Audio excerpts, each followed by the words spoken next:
Жаратылыш коюнунда эс алууну жактыргандар үчүн Ысыкөлдүн түштүк жээгинен жакшы жаңылык. Заманбап жасалгасы менен көздүн жоосун алган Боз үй лагери экотуристтерди чыдамсыздык менен күтүүдө. Кыргыз Республикасында туризмди өнүктүрүүнү колдоо фондунун каржылоосу менен Тоң айылында Жомок Капчык айынын кире беришинде Боз үй конушу ачылды.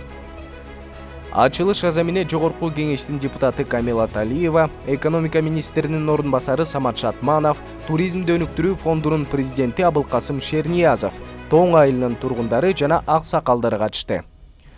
Заманбап Royal Gate лагеринде бардык шарттары бар боз үйлөр гана эмес, ачык асман алдында кино көрүп же караоке ырдай турган амфитеатр, даамдуу улуттук тамак аш жасалган кафе, Ысыкөлдүн кооздугун карап отуруу үчүн аянтча бар. Ошондой эле бул жерде салбуурун жана бүркүт аңчылыгы көрсөтүлгөн шоу программа тартууланат.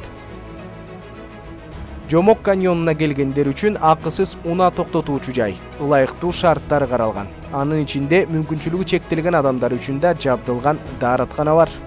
Глэмпинг жыл бою иштейт. Кышкысын жылытуу системасы, аны менен катар жылуу пол каралган.